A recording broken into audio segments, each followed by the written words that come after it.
Hi everybody, Jake here. Welcome to the video, welcome to the channel. If you're new, we're back with episode 4 of our Lazio series. It's Coming Rome, the series where we're trying to take Lazio to the Champions League title, and it gets no harder really than this kind of test in our first season here against Barcelona in the second leg. You last saw us in the Champions League group stage, finishing that off. We didn't know who we were going to play against. This is the second leg. We've had months and months of games. I think we started last episode in December. We're now in March, so plenty to get into on how the league's gone. As you can see, things are going a bit better than we might have expected, and we could potentially actually be going for 3 trophies this season still at the minute. So bit crazy.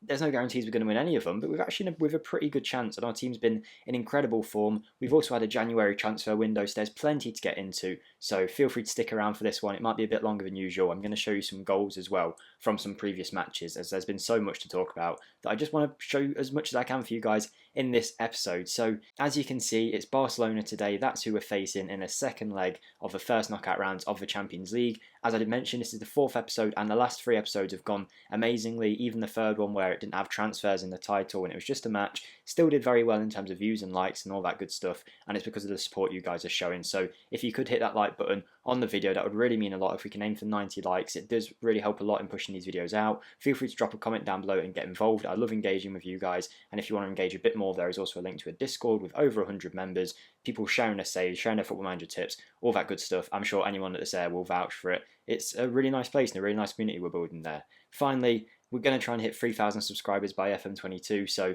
if you're watching these videos and you haven't subscribed, hit the subscribe button, and there is no current schedule, so ring that notification bell too, so you don't miss out on any of the uploads that we do here on the channel. But as I did mention, plenty to get into, so we should probably start with the league, I guess. Actually no, we'll have a look at our general form. So you saw us against Rennes in the Champions League, where it was our best performance yet, I said.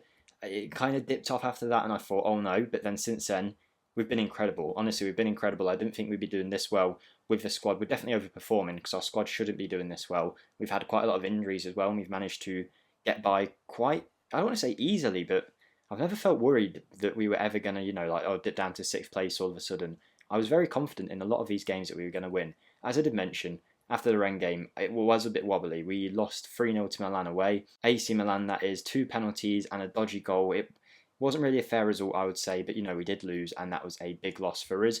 Then we drew to Atalanta at home, and I started to think our league form might start to curtail away at that point, but then we started picking up wins across the board against many different teams. Only one single loss to Udinese by a goal was the only game that we didn't win in a very, very busy January. We then got into the cup final for the Italian Cup, which is a long way down the line against Juventus, but we managed to beat Napoli 3-0 in the first leg. We then lost 4-3 in the second leg, but overall 7-3 on aggregate. Very good result for us. Immobile getting a hat-trick there. He's managed to start getting a lot of goals. Plenty of players I need to talk about that are doing amazing, and we've been insane. Inter Milan we beat 2. We got our own back on AC Milan, and we'd been through January, February. We were actually playing quite well, and I thought, you know what, it's been a nice season. This loss to Barcelona won't hurt us too much. It's going to be fine. Let's just keep it at a minimum, and hopefully it'll be an entertaining episode in the second one as we hopefully try and scrape past on a lucky goal. But if it's a loss, it's a loss. We beat them 4-1. I don't know what happened. We beat Barcelona 4-1 at home.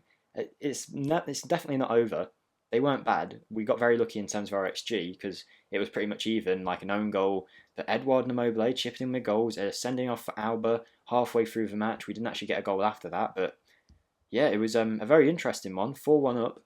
Barca did get that away goal, but it's a very good start for this game today. And realistically, we should be getting into the quarterfinals, and that is a real big boost to our finances because, like I say, plenty to talk about in today's video, but the finance situation is something that we should talk about. But firstly, I'm going to quickly show you the Barcelona goals from the first leg, which I think I'm always going to do from now on. I'll show you the first leg goals in the second leg video, and I might also show you one quick goal that one of our younger players scored. So let me just quickly get in this Barcelona match. So all being well, we should be about to see the goals. I also want to talk about a few players that have been playing well whilst you watch the goals. I won't commentate over it really, but you can see they're very good goals in terms of the way we're playing. Lazio at right wing back when he is fit is awesome. He's got this drive of a right boot that he keeps using from the right hand side to ping it into the top left corner. He's done it 3 or 4 times this season, and it's really handy. On top of that, we sold some older players, which we're going to talk about soon, but one player that I actually extended his contract was 35 or 36-year-old Marco Parolo. He comes in sometimes from Milinkovic-Savic in the easier games in that box-to-box midfielder role,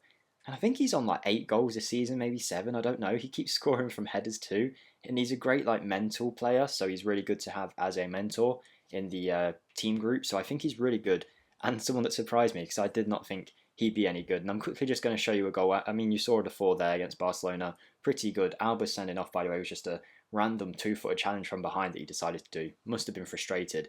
But in this Napoli game here, and by the way, just very importantly, as you saw, we're doing very well in the league, and Napoli are our closest contenders. Very recently, we've gone and beat them 3-0, so we're doing awesome there. I'll probably will show a league match at some point towards the end of the season, should we be in with a chance of winning it, because the teams that you might expect to be around the top, your Juventuses and your Inter Milans, are sitting 4th and 5th, and looks like, unless there's a big slip up from us on our end and they play exceptionally well, they're not going to be involved in the title challenge. If anything, it's probably a 2-horse race between us and Napoli. There's still, 10, 11, 12 games to go, but Napoli with a game in hand, they'll be 1 point behind us. If they do win it, it's been a close run season. They're a good team. They're probably a better team than us, to be honest, but we've done really well in our one-off matches against them. So we could potentially win the league this season and the cup, because as I said, we're in the cup final against Zebra, Juventus, as you can see here. The cup was very short. I don't know why, but it was very short. It felt like 3 games when we were in the final. And as I did mention, Champions League, of course, we're still in. I'm going to quickly show you a goal from one of our young players, Andreka.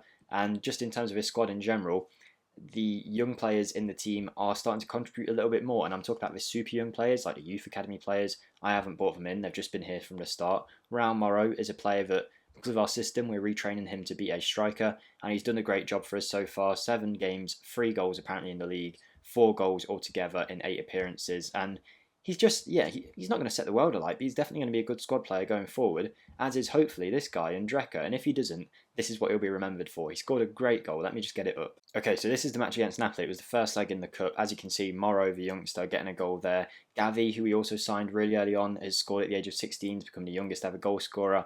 And Andreka, a young fullback, wing-back that we've got, left-sided wing-back, was for some reason this close up, and in a game against Napoli, just lobbed the keeper from there, and it just really took me off guard because he's not meant to be that good. It was his first touch in that game as well. And yeah, fair play to him. I'll quickly do a little rundown of the squad in a second, but league is going great, form is great, we've got Barcelona, transfers is something I want to look at, as well as the club vision, so we'll do club vision first.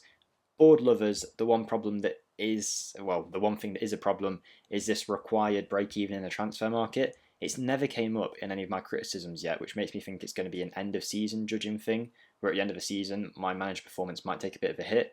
It is required, and I've never really failed a required thing in Football Manager, but I'm hoping with everything else that we're doing, I mean, they're pleased with everything else, it should balance it out. That's what I'm hoping for anyway.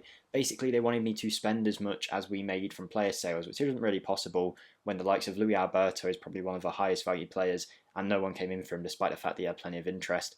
We'd have to break even another 50 million, I think, to even get there. But we did do a little bit of that. So we didn't sign anyone this summer other than a few really just random free transfers, like Brian Brobby from Ajax was available on a free. We're going to bring him in just to sell him next season. But we did sell a few players off, so I'll quickly talk about them.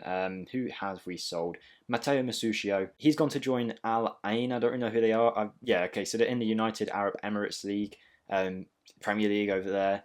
We took a bit of money for him. He wasn't that great. The fact that he's playing over there probably goes to show that he's not the world's best player. He hadn't appeared for us at all, apparently. Did he even appear in a cup? No. So £5 million for a player that we weren't touching. I was fine with that. We then decided to move on. Where is he? Ezekiel Garai. Here we go. He was someone that we brought in on a free just in case we needed the cover because Luis Felipe started the season off injured. Never really used him. He wasn't bad when he did play, to be honest. I think he played twice, scored a goal.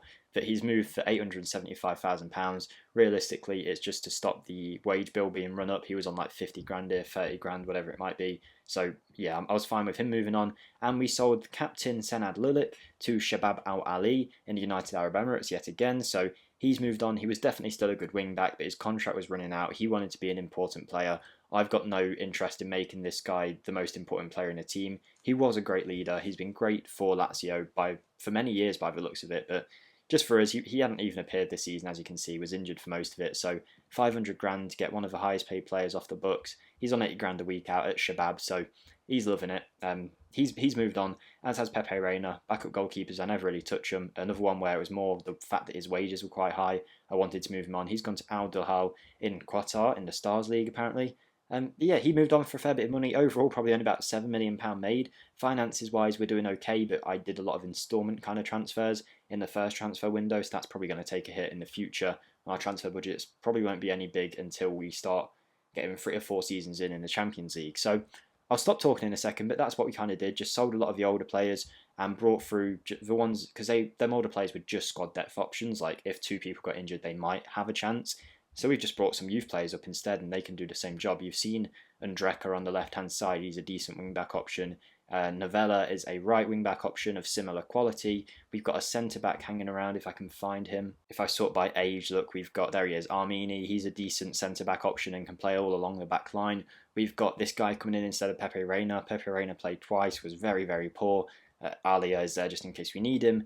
Gavi, as I said, has started performing a little bit. He started being in a few matches and he did score. So there we go. We're doing plenty to keep this club moving in a positive direction, I think. Interesting to see how much we get next season. It might all depend on how well we do in this Champions League run. So this is a huge game for us because quarterfinals, I'm very happy with. First season, quarterfinals, a shot at the title and a shot at the cup. Couldn't be happy with that because we might only be 3 or 4 seasons away from winning the Champions League. There's still plenty of work to do on this team. I've noticed that when we do use the rotation team, so basically everyone but these guys, we do lose, and there's a reason for that. The other players are good, but not amazing. So that'll build up over time, but this first 11 is not bad at all, but probably shouldn't be beating Barcelona 4-1. I think our form is definitely taking a big impact into how we're doing here, but let's get straight into the match. Hopefully you guys will enjoy today's video. Hopefully it's another 4-1 or something like that, something quite entertaining. But if it's 0-0, do apologise. I tried to fill this video up with as much as I can. You've seen some goals, so let's get straight into it and hopefully come out with a win. I'm under no false pretenses that this is going to be an easy game, by the way, but this is the team we're going for. I forgot to say Strakosha, Aya, Ahmedhodzic and Acerbi, that's what we've been using. Lazari at right wing back, Murasic at left wing back. He's came in for Mohamed Ferez, who's been out injured for a while and has done a pretty good job despite the fact that he's right-footed. Castrovilli, Luis Alberto, Milinkovic-Savic, Immobile and Edouard as that midfield and forward line. And Barcelona's team is not featuring Lionel Messi, maybe a sign of things to come in real life, which at the time of recording he's actually going PSG, so maybe Football Manager predicted it a long time ago, or maybe he's just injured, who knows, but Messi not in the team, we'll definitely take that. I think this is a beatable Barcelona side, but it can't be taken lightly, that's for sure. So let's get straight into the match and hopefully get a win. Okay, away we go with the match. I got my Leipzig shirt on. I really like this one. If anyone doesn't know, if you haven't been watching for a long time, I like to collect football shirts. This is one that I'm a real big fan of. I just put it on for the video, to be honest. But here we go against Barcelona. Hopefully you guys are enjoying the series so far. Your support has been genuinely immense. I'm loving it. I can't wait to see what we do with this, with the rest of Football Manager. Hopefully we don't win everything in the first season and the series has to end. Hopefully it does take a little bit of time, but a good start would be to win this game, get some finances, get into the next round of the Champions League, maybe have a crack at a semi-final. The money that we bring in will really go a long way to helping the team. We had it in our little series last year where we won the Europa League in the first season, and the finances from going quite far in that helped us for a long time to come. So hopefully we get something similar here in this first season, a real big boost, whether it's winning the league or the Champions League or the cup, whatever it might be. It should all help us, and I think the runs that we're going on at the minute suggest that there's no real sign of it ending anytime soon. The tactics working well as the players have got more familiar. The players are playing really well because they're in better form. The squad harmony is higher because we've got rid of the players who were a bit unhappy. And Milinkovic-Savic, despite the fact that he probably hasn't been as good as I might have wanted him to be this season, SMS should I call him, he's been a real danger from corners, and you've seen it twice already in the highlights today. That's where he's doing the most work from. All corners are aimed at him at the near post, and he's doing a great amount of effort from them, almost scoring with a lot of them. Luis Alberto as well, as I did mention in the last video. Should we have sold him? Everyone agreed that we should. I actually did offer him out. He was linked with a £70 million move, yet I offered him out for 70, 60, 50, 40, got to 30, no one took a sniff. He'd started playing well, and I thought, you know what, we'll just hang on to him because he's worth more than 30 million right now to our team. It still wouldn't even make us break the balance even, and he's contributing quite effectively. Plenty of time left on his deal, so you know we could probably still get a pretty good chunk of value from him in a future season should we sell him. But I don't think people were giving him enough credit. I was also in the boat of selling him, but I actually had a look at his attributes, and considering I know technicals aren't the most important in this Football Manager, but his technicals and mentals, arguably one of the top 3 attacking midfielders in Football Manager, in my opinion. Physicals might not be great, but if you offered me like him, the only players I'd take over him realistically in this kind of position off the top of my head, obviously like Messi, Dybala maybe, but There's not many that you could think of that would do a better job than this guy, Luis Alberto. So I think we're very lucky to have him. He's in the Serie A best 11 team, as is Milinkovic-Savic. So as a two in midfield, very happy with them. And as a first half, as I did mention, it might be a boring 0-0, and so far it has been. I'll definitely take this because, 4-1 up. What more do you want? We're away at the Nou Camp. Let's just sit back, take the result, prove that we can actually do pretty decent in away legs, because that was a big problem with Lille for a long time in that save. In the Champions League away legs, we really struggled, but so far so good against Barcelona. If it gets to 60 minutes and they haven't scored, I'd be pretty confident that I'd be pretty confident if they haven't scored by 60 minutes that we should go through, but they've just got a goal here. Bit lucky, bit good play to be honest, but Dembele had a few cracks at that before he got the goal. Blocked, and then the keeper was already out of the way. It was an easy goal. There's nothing I can really complain about there. Good play by him, but, we'll stay strong. I think we can hang on here. Oh, no. You're all probably shouting at me now. This has happened in the Lille series where... I keep mentioning the Lille series, but it's a good benchmark to compare ourselves to, because I actually think this team is doing better than the Lille team was at this point, but you guys always used to scream at me, even 5 seasons in, because I wasn't going defensive in away legs in Champions League, but that's not what I do. I just want to play my system and get the players good enough that we can win these kind of matches, even if it is Barcelona, even if it's Man City. At some point, I want to get to the point where we can just win these matches without having to resort to sitting back, parking the bus. That's not what I want to do. I want to play our football and get the wins, and I hope you guys agree with that. Anyway, 1-0, 70 minutes on the clock. I'd take this at the start of the game if you offered it me. XG has been poor on our end. Possession has been not great on our end, but it doesn't matter. We're doing our job. It's time to make some subs. We're 80 minutes in now. The clock is just ticking by. Let's get off Milinkovic-Savic to save him for Parolo. I bet you he'll score. Honestly, Parolo has been scoring goals out of nowhere. This guy is 36 years old. Look at him. He has no right to be this good, but he is a model citizen. He's a great mentor to have. But don't look at that. Look at this. He's played 6 starts and scored 6 goals. 3 of them might have been penalties, but he's always there contributing. He wins the penalties as well. What an absolute legend. Edouard and Immobile have been a great partnership as well at the minute. 13 goals in 25 games just in the league for Immobile, 21 in 32 altogether. Edouard, probably not as high numbers, but is definitely performing for our team. Bought him in for £80 million, now valued at 30. 23 games started, 12 goals scored, should I said. So, yeah, we're doing great. I'm also going to rub it into Barcelona's face by bringing on, where is he? Okay, no, he's not actually. I was going to bring on Raul Moro because he used to play for Barcelona, but he's not actually on the bench, probably because of registration rules. Let's get Castrovilli off for Menino. Menino's done a good job for us recently. We'll keep Luis Alberto on. Is he ex-Barcelona as well? Yes, he was. He was at Barcelona on loan, apparently. Oh, Barcelona B on loan. Okay, so no, he was never really properly Barcelona. He was more of a Sevilla guy. Okay, fair enough. Sorry, Luis Alberto, if you're watching. Sorry also to Pepe Reina, because I did criticise you earlier. I hope you aren't watching, Pepe. If you are, hello, hope you enjoy the videos. But yeah, I think we're just going to go with this. I don't think there's much more we need to really do. I may as well bring on the final sub to save some energy. Muricic isn't having the best game. I'm going to bring on Anthony Robinson, who's been a real good option on loan from Fulham at left back. I mean, scored a couple goals, played consistently well for us, near enough a 7 average match rating, does the wing back role perfectly. So let's get them guys on, and hopefully we don't even see another highlight and we just see the game out. Okay, here we go, and there is a highlight straight away. Luis Alberto into the box. It's headed away by Lenglet onto Conrad up front for Barcelona. They would need 2 goals and they would actually win. Mariba here, he could be a potential option to sign for us, you know. If we can get our hands on Mariba, he would cost a lot, but he'd be a great midfield option. And Conrad, whoever he is, has scored for Barcelona, but it doesn't matter because it will be offside. Oh, okay, I recognise his last name. I just didn't know he was called Conrad. But as long as this gets disallowed, which it should do, we should be fine. I don't mind. We should cruise this game out. 4-2 now. Barcelona would need 2 goals in the last 5 minutes, then they'd go through, but I don't see that happening. Going to demand a little bit more from the players because it has actually been one of our worst performances for a long time, but I don't care. I'm going to say to the players I don't care because they got us through. Perfect. Let's see who could potentially be left in the competition. And you know what? When's the draw? It's in a couple of days. I'll forward to the draw and I'll let you guys see it with me. Okay, here we are. It's draw day. I've moved my head over to the left because I'm actually not using a very efficient way of recording my videos. I never have done. I'm on Mac, so QuickTime Player seems to be the easiest way to do it for me. I'm trying to think what that app's called that everybody uses right now. The one that, you know, everyone uses. You know what I'm talking about if anyone's interested in this kind of stuff. I don't use that because for some reason it doesn't work at all on Football Manager. I've searched it up. It's a real problem that people have been having. It does work for some, but not for others. So I use a screen recording thing, and if I actually hover over myself, I can't click below. I get this kind of thing come up. So I'm going to avoid that by putting myself on the left. To anyone that was interested in that, there's a little behind the scenes in how I make these videos. But let's get straight into the draw, because I know that's what most of you are waiting for. And I guess we just start with the first team. There's plenty of good teams left in it. Man City, where are they? I'd very much like to avoid Manchester City. And they've got Chelsea, first and third in the Premier League against each other. That's not bad. We've avoided a few giants there. There's actually 3 Italian clubs that I can see. Juventus and I assume Inter Milan. I'd take either of them because I believe we're better than both of them currently. And we've got Juventus. You know what? We could have a Champions League semi-final on the cards here. Man U, Real Madrid. That's going to knock out one of the 2 better teams there. Inter Bayern. Inter might have a chance. And I think we can really take Juventus.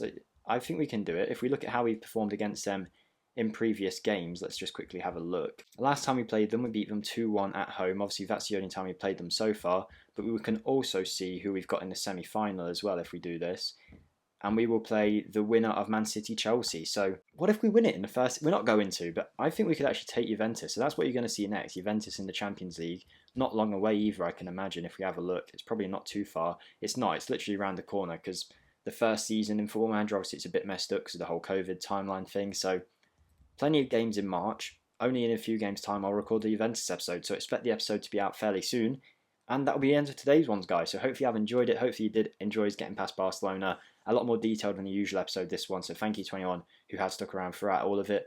Hit the like button if you did enjoy it. Feel free to get involved in the comments or in the Discord and subscribe if you haven't already. Thank you for the consistent support on the channel and on the series, guys. And I'll see you in the next one. Goodbye.